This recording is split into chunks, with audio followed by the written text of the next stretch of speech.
ዛሬ በዚህ ቪዲዮ አትሊስት ለተወሰኑ ሰዎች የሆነ የሥራ እድል ይፈጥራል ብዬ ያሰብኩትን የቢዝነስ አይዲያ ነው የምነግራችሁ። ይሄን ነገር በሌላ ሶሻል ሚዲያ አጋርቼዋለሁ። ቲክቶክ ላይ በጣም ብዙ ጊዜ አውርቼበታለሁ። ብዙ ሰዎችም የዚህ እድል ተጠቃሚ ሆነዋል። እንዳለመታደል ሆኖ እኛ ሀገር ላይ በትንሽ መነሻ የሆነ ቢዝነስ መጀመር እንደ ኃጢአት ነው የሚቆጠረው እና ብልጥ የሆኑ ሰዎች በዚህ ሐሳብ እጅግ በጣም አሪፍ የሆነ ውጤት ያመጣሉ ብዬ ስላሰብኩኝ እኔም ራሴ እየሰራሁበት ያለሁበትን መንገድ ነው የምነግራችሁ ማለት ነው። የዛሬው የቢዝነስ አይዲያችን የካርድ ህትመትና ማከፋፈል ቢዝነስ ነው። ምናልባትም እንግዲህ ይሄንን ነገር እንደ ቢዝነስ ምክር ወስዳችሁ ሪስክ ውስጥ እንዳትገቡ እፈራለሁ። ነገር ግን ሂሳብ ሰርታችሁ አስልታችሁ አውጥታችሁ አውርዳችሁ ያዋጣል ብላችሁ ከወሰናችሁ በኋላ እንድትጀምሩት ነው የምጋብዘው። ካልሆነ የሆነን ነገር ገዝታችሁ የሆነን ነገር አድርጋችሁ የሆነን ፕሮሰስ ጀምራችሁ በኋላ ሌላ ጣጣ ውስጥ እንድትገቡ አልፈልግም። ስለዚህ በደንብ አድርጋችሁ እንድታስቡበት ፈልጋለሁ። እኔ እያንዳንዷን ነገር በእስክሪብቶ ካልኩሌት እያደረግኩ አሳያችኋለሁ። ይሄ ቪዲዮ በጣም ወሳኝና ጠቃሚ ከመሆኑ የተነሳ ለብዙ ሰው እንዲደርስ ስለምፈልግ ሁላችሁም ላይክ እያደረጋችሁ ጀምሩ። ወደ ቪዲዮ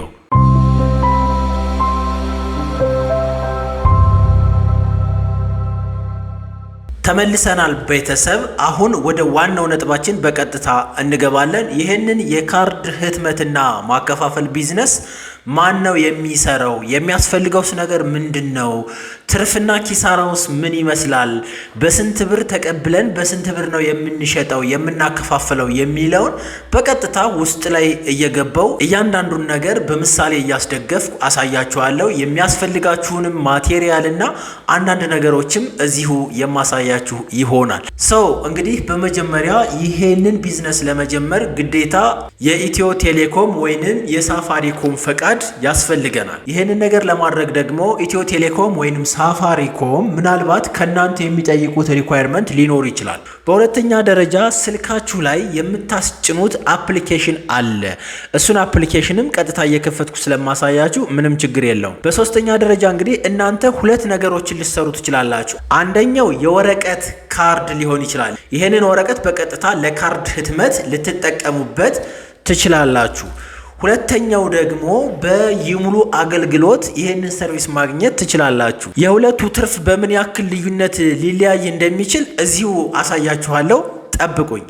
ሌላው የሚያስፈልጋችሁና ወሳኝ የሆነ በተለይ ደግሞ ይሄንን የወረቀት ካርድ ፕሪንት እያደረግን እናከፋፍላለን የምትሉ ከሆነ ግዴታ እንደዚህ አይነት ማሽን ሊያስፈልጋችሁ ይችላል። ይሄ ማሽን ማለት በቀጥታ ካርድ ፕሪንት የሚያደርግ ማሽን ነው። 2-3 አይነት ማሽኖች ሊኖሩ ይችላሉ። እንደ ፍላጎታችሁና እንደ ደንበኞቻችሁ ብዛት ማሽኑንም ልትመርጡ ትችላላችሁ። ለምሳሌ ይችኛዋ በጣም ትንሽ የሆነች ማሽን ነች፣ አነስ ያለች ነች።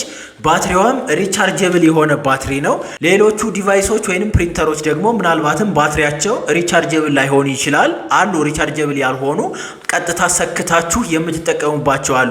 ይችኛዋ ማሽን ግን ቀጥታ ባትሪዋን ቻርጅ እያደረጋችሁ በፈለጋችሁ ቦታ እየተንቀሳቀሳችሁ የምትጠቀሙባት ዲቫይስ ናት ማለት ነው። አሁን እነዚህ ነገሮች እጃችሁ ላይ ካሉ ቀጥታ ስራውን መጀመር ትችላላችሁ። እሺ አሁን ደግሞ ስልካችሁ ላይ የሚጫነውን አፕሊኬሽን ላሳያችሁ። እዚህ ጋር እንደምታዩት እንግዲህ ቴሌብር ፓርትነር የሚል የቴሌብር አፕሊኬሽን ታስጭናላችሁ። ኦር ደግሞ ፕሌይ ስቶር ላይ ያለ ምንም ችግር የለውም። ኮዱን የምታገኙት ግን ወይ ከቴሌ ባለሙያዎች ነው። ዘንድ በቀጥታ ዋና ኤጀንታችሁ ወይንም ማስተር ኤጀንታችሁን ትጠይቁና ይሄንን የሚሞላ ኦፕሬተር አይዲ እና ሾርት ከት ታገኛላችሁ ማለት ነው። ዘንድ እስኪ አፕሊኬሽኑን እንክፈትና እንመልከተው። ያ እንደምታዩት እንደ ቴሌብር አይነት ፊቸር ነው ያለው። ነገር ግን ይሄኛው ሰማያዊ አይነት ከለር ነው። ውስጥ ላይ ስትገቡም የተለያዩ ነገሮች ናቸው ያሉ። ዘን ሎጊን እለዋለሁ። ዘን ፓተርን አስገባለሁ። ዘን ወደ ውስጥ አስገብቶኛል። እንደምታዩት ከቴሌብር ጋራ አብዛኛው ፊቸር ይለያያል። አሁን አፕሊኬሽናችሁን አግኝታችኋል። ኦፕሬተር አይዲ እና ሾርት ኮድ ደግሞ ወይንም ከኢትዮ ቴሌኮም ኦር ከሳፋሪኮም ታገኛላችሁ። ይሄንን ቀጥታ ይከፍትላችኋል ማለት ነው። ኤርታይም እና ፓኬጅም ቀጥታ እንደ ቴሌብር እዚሁ መግዛት ትችላላችሁ። የኢትዮ ቴሌኮምን ቢል መክፈልም ትችላላችሁ። ብዙ አይነት ፕሮሰሶች አሉ። እንደምታዩት ባይ ኤርታይም፣ ኤጀንት ካሽ አውት፣ ኤጀንት ካሽ ኢን እና ሌሎች ፋይናንሻል የሆኑ ነገሮችም እዚህ ጋር ተካተውበታል ማለት ነው። አሁን እንግዲህ ይሄንን ከጨረሳችሁ በኋላ ምንድነው የምታደርጉት? ማሽናችሁን ከስልካችሁ ጋር በብሉቱዝ ኮኔክት ይሆናል። ቅድም ያሳየዋችሁ ማሽን ያ ማለት እቺኛዋ ማሽን እንደምታዩት በብሉቱዝ ከስልካችሁ ጋር ኮኔክት መሆን ትችላለች። ይሄኛው ወረቀት ኦሬዲ ልቅደድና ላሳያችሁ። ያ አሁን እንደምታዩት ፓወሩን አስነሳዋለሁ። ዘን እንደምታዩት ይሄኛው ሰማያዊ ሆነ ማለት ኦሬዲ ማሽኑ ለፕሪንቲንግ ሬዲ ነው ማለት ነው። ከዛም በኋላ ስልካችሁ ላይ በቀጥታ ብሉቱዝ ታበራላችሁ። አሁን ሁለቱን ኮኔክት አደርገዋለሁ። እንደምታዩት እዚሁ ከአፕሊኬሽኑ ላይ ሁኜ አፕስ የምትላለች እዚህ ጋር አንድ ጊዜ ነካታለሁ። ከዛም በኋላ ቪስቴክ የሚል አማራጭ አለ ወይም የብሉቱዝ ምልክት ያለባትን አንድ ጊዜ ነካለሁ። ዘን ከቪስቴክ የሚላክላችሁ ኤስኤምኤስ አለ። ያንን ኤስኤምኤስ ሾርት ኮድ እና ፓስወርድ ነው ታስገቡለታላችሁ። ሳይን ኢን ትሉታላችሁ። ይሄንን ነገር በደንብ አድርገው ማስተር ኤጀንቶቻችሁ ወይንም ኢትዮ ቴሌኮም ኦር ሳፋሪኮም ያስረዷቸዋል። ምንም ችግር የለውም። ዘን እንደምታዩት እንግዲህ ኮኔክት ብሉቱዝ ይለኛል። እሱን አንድ ጊዜ ነካዋለሁ። ከዛም የዲቫይሱን ብሉቱዝ ኔም ያመጣልኛል። እሱን አንድ ጊዜ ነካና ፔር እለዋለሁ። አሁን እንደምትመለከቱት አረንጓዴ ሆኗል። ስለዚህ ዲቫይሱ ከስልኬ ጋር ሙሉ ለሙሉ ኮኔክት ሆኗል ማለት ነው። በጣም አሪፍ። እንደምታዩት ዲቫይሱ ከስልካችሁ ጋር ኮኔክት ሲሆን በሁለቱም በኩል ላይት ያሳያል። አረንጓዴ ዘን ሙሉ ለሙሉ አሁን ፕሪንት ማድረግ እችላለሁ ማለት ነው። ለምሳሌ እሺ ባለ 10 ካርድ ፕሪንት እያደረግኩ ላሳያችሁ። እዚህ ጋር እንደምታዩት ምንም ነገር የለም። ሉክ አሁን ባለ 10 አንድ ጊዜ እነካዋለሁ። ከዛም ኳንቲቲውን አስገባ ይለኛል። ባለ 10 2 ላድርገው። ከዛ ፓስወርድ ይለኛል። እዚህ ጋር እንደምታዩት ፓስወርድን አስገባለታለሁ። ሉክ ፕሪንት ስለው ምን እንደሚል እዚህ ጋር ማየት ትችላላችሁ። ሉክ ፕሪንት አልኩት። አያችሁት ነው 2 ካርድ አወጣልኝ ማለት ነው። ይሄ ካርድ ፋንክሽናል ነው። በነገራችን ላይ በዚህ ቪዲዮ መሃል እነዚህን 2 ካርዶች እለቅላችኋለሁ። ቀጥታ ፎቶ አንስቼ አስገባላችኋለሁ። መሙላት ትችላላችሁ። እንግዲህ ዋናው ጨዋታ ይሄንን ፕሪንት ያደረኩትን ካርድ በጅምላ ለተረካቢዎች መሸጥና ማስረከብ ነው። አሁን ወደ ሂሳባችን ልንገባ እየተንደረደርን ነው። ስለዚህ ማሽናችን ሬዲ ነው ኦር ደግሞ ስልካችን ፕሪንት ማድረግ ይችላል። የቀረን ትርፍና ኪሳራውን ማስላት ነው። እሱን ነገር በቀጥታ እዚህ ጋር ላሳያችሁ። እዚህ ጋር እንግዲህ ትኩረት ማድረግ ያለባችሁ ነጥቦች ይኖራሉ። ከብዛት ነው ብዙ ትርፍ የሚገኘው። እንደምታውቁት ኮምፒቲሽን ሊኖር ይችላል። ያም ሆነ ይህ ግን ምንም አይነት ኪሳራ ይኖረዋል ተብሎ አይታሰብም። እንግዲህ እናንተ ይህንን አናላይሲስ መስራት ይኖርባችኋል። እዚህ ጋር እንደምታዩት እንግዲህ የ100 ብር ካርድ በ92 ብር ትረከባላችሁ። ትርፉ 8 ብር ነው። እዚህ ጋር ደግሞ የ1000 ብር ካርድ በ920 ብር ትረከባላችሁ። ትርፉ 80 ብር ነው። እዚህ ጋር ደግሞ የ10,000 ብር ካርድ በ9200 ብር ትረከባላችሁ። ትርፉ 800 ብር ነው። ግልጽ የሆነ ካልኩሌሽን። ሉክ አሁን በቀን ለአንድ ሱቅ መሸጥ ብትችሉ ብለን ነው መነሻ ያደረግነው ሳፋሪኮም እና ኢትዮ ቴሌኮም። ዘን ባለ 100 50 ፍሬ ብትሸጡ፣ ባለ 50 ፍሬ ብትሸጡ፣ ባለ 25 50 ፍሬ ብትሸጡ፣ ባለ 15 50 ፍሬ ብትሸጡ፣ ባለ 10 50 ፍሬ ለሳፋሪኮም እና ለኢትዮ ቴሌኮም ደንበኞች ወይንም ተረካቢዎች ብትሸጡ ቶታል አጠቃላይ ይሄ ብር ሲደመር 10,000 ብር ነው የሚመጣው። 10,000 ብር ነው የምታስረክቡ። ዘን 10,000 ብር ስትሸጡ ትርፉ ስንት ነው ተብላችኋል? 800 ብር። አሁን እዚህ ጋር ማወቅ ያለባችሁ እናንተን የሚረከቧችሁ ሰዎች በ92 ብር አይገዟችሁም። ምክንያቱም እነሱም ትርፍ ይፈልጋሉ። ኢንኬዝ ካልኩሌሽናችን የሚሆነው በ96 ብር ነው። የምታተርፉትን 8 ብር ለ2 ትካፈላላችሁ። ለሚረከባችሁ 4 ብር፣ ለእናንተ 4 ብር ማለት ነው። ይሄ ካርዱን ፕሪንት አድርጋችሁ የምትሸጡ ከሆነ ነው። ከዚህ ሲስተም ውጭ ከሆነና ምናልባትም እናንተ የምትሸጡ የሙሉ አገልግሎት ከሆነ ለቤተሰቦቻችሁ ሙሉ ካርዱን ፕሪንት አድርጋችሁ የምትሸጡ ከሆነ በፓኬጅ መልክ አድርጋችሁ የምትሸጡ ከሆነ ግን 100% ወይም 8 ብሩ ለእናንተ ነው የሚሆነው። በወረቀት ካርድ ከሆነ ግን ግዴታ እናንተን የሚረከቧችሁ የሱፐርማርኬት ባለቤቶች ትርፍ ይፈልጋሉ። ስለዚህ 4 ብር ነው የሚሆነው። ያ ማለት 800 ብሩ ለሁለት ይካፈልና 400 ብር ታተርፋላችሁ ማለት ነው። ይሄንን ለማብራራት ያክል እንደምታዩት ቶታል ወይም ድምር 10 ሺህ ብር ነው የምትሸጡት። ትርፉ የ100 ብር 4 ብር ነው። ምክንያቱም በ96 ነው የምንሸጥ ብለናል። ከዛም በኋላ እንግዲህ የ10 ሺህ ብሩ ደግሞ ስንት ይመጣል?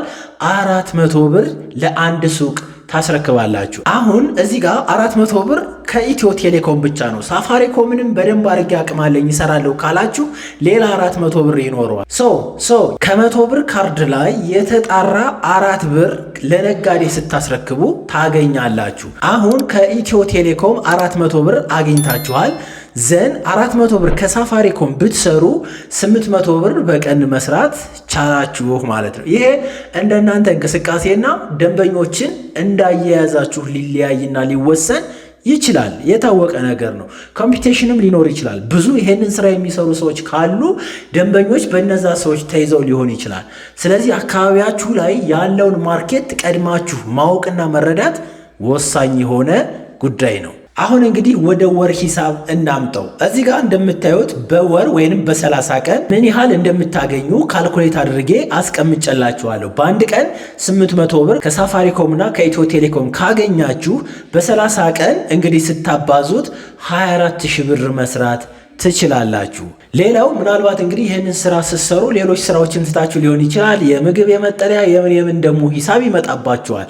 እዚህ ጋር እንደምታዩት 10,000 ብር ለተለያዩ ወጪዎች ብትጠቀሙ ከ24000 ሲቀነስ 10,000 14,000 ብር የተጣራ ትርፍ ማግኘት ትችላላችሁ። እንግዲህ ይሄ ራፍ የሆነ ካልኩሌሽን ነው እንጂ ዲቴል የሆነ ካልኩሌሽን አይደለም። ፐርፌክትሊ 24000 ብር ቦርድ ትሰራላችሁ እያልኩ አይደለም። ከዛም በላይ ልትሰሩ ትችላላችሁ፣ ከዛም በታች ልትሰሩ ትችላላችሁ፣ ምንም ላትሰሩ ትችላላችሁ። ገበያው ነው የሚወስነው። ግን ማወቅ ያለባችሁ የምትረከቡ በ92 ብር ነው፣ የምታስረክቡት ደግሞ በ96 ብር ነው። የወረቀት ካርድም የይሙሩ አገልግሎትን መስራት ትችላላችሁ። ካርዱን ቀጥታ ለቤተሰብ ወይም ለጓደኛ የምትልኩ ከሆነ ሙሉ ትርፉ የናንተ ነው። ይሄንን ኮንሲደር ማድረግ ትችላላችሁ ማለት ነው። እንግዲህ በስተመጨረሻ የምንመለከተው ማሽኑን ወረቀቱን ከየት ልናገኝ እንችላለን የሚል ጥያቄ ነው። ማሽኑ እውነት ለመናገር ማንኛውም ቦታ አይገኝም። ነገር ግን በቅናሽ ዋጋ ከፈለጋችሁ ከኢትዮጵያ ውጭ ወይንም ኢንተርናሽናል ገበያዎች አስመጡ። ባትም በአካል ከውጭ የሚመጣ ቤተሰብ ካላችሁ በዛ በኩል አስመጡ። በጣም እርካሽ የሆነ ዋጋ ነው። ሀገር ውስጥ ሲገባ እንደሚታወቀው ዋጋው በእጥፍ ነው ዱፕሊኬት የሚሆነው። እኛ ጋም 3-4 አይነት ማሽኖች አሉ። እነዚህን ማሽኖች የምትፈልጉ ከሆነ እዚህ ጋር በማስቀምጠው የቴሌግራም አድራሻ ኮንታክት አድርጉልኝ። ማንኛውም ቦታ ብትሆኑ የዴሊቨሪ አገልግሎት አለን። አዲስ አበባ ላይ ላላችሁ ደግሞ ቀጥታ መታችሁ መውሰድ የምትችሉበት መንገድ አለ። ምናልባት ስለዚህ ጉዳይ ጥያቄ ያላችሁ ሰዎች ካላችሁ አሁንም ባስቀመጥኩት የቴሌግራም አድራሻ ኮሙኒኬት ማድረግ እንችላለን። ከተጠቀማችሁበት ይሄ ቢዝነስ ወደ ትልቅ ቢዝነስ ማድረግ የሚችል ነው። ምንም ስራ የሌላችሁና ቤት ቁጭ ብላችሁ የምትውሉ ሰዎች ይሄንን ነገር ብትሰሩ ብዙ ነገሮችን አቺቭ ማድረግ ትችላላችሁ። ቪዲዮ እንደጠቀማችሁ ተስፋ አደርጋለሁ። ሁላችሁም ላይክ በማድረግ ጨርሱ። ለዛሬ የነበረን መረጃ ይሄንን ይመስል ነበር። በሌላ በአሪፍ ቪዲዮ እስከምንገናኝ ድረስ ባይ ባይ።